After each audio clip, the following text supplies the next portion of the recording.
talk about some things. The world has changed, you know? You feel me? Stuff is different.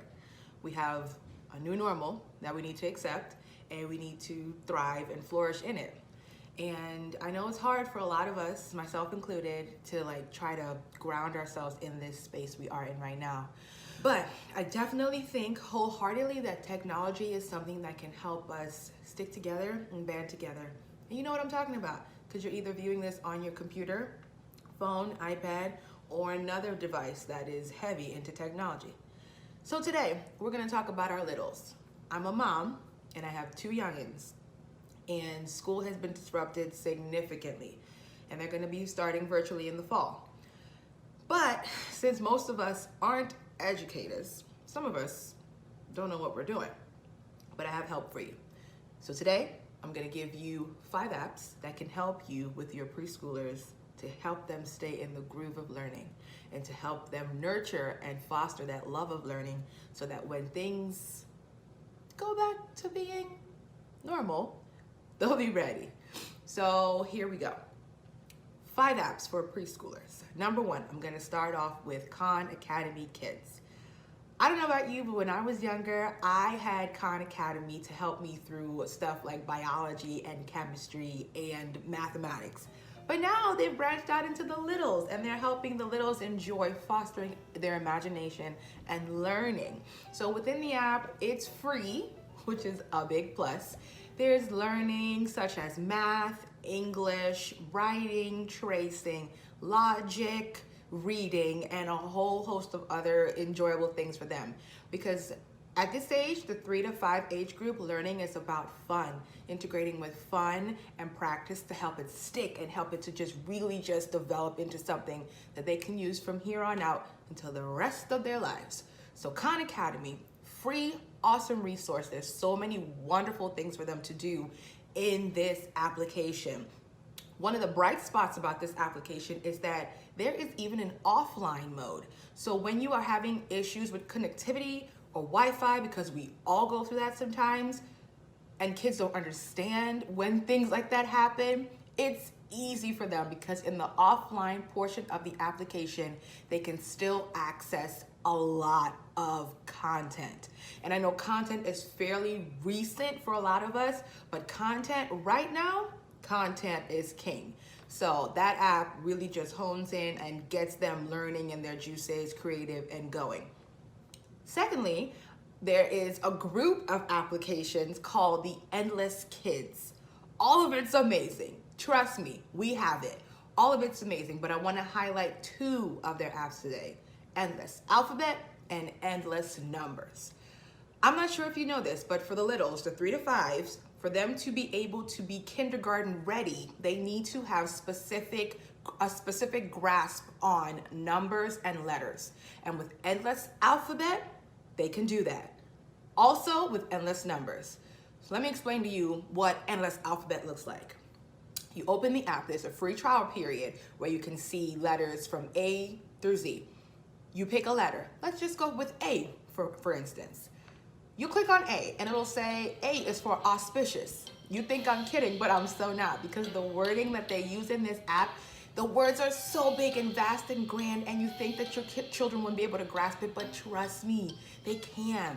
A is for auspicious, and then they make sure that they break down the app in a specific way where you can learn how to spell the word, how to integrate the word in a sentence, what it means so that you can use it in your daily life. My son runs around all day talking about stupendous and grandeur and all sorts of words that, honestly, I don't use in my daily vocabulary. But he does, because this app is excellent at making learning fun. We gotta stick with the fun for the littles.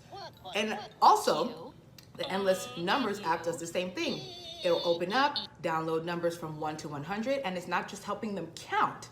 While it does that, it also helps them with their addition, subtraction, multiplication, logic, patterning of numbers, which is very important.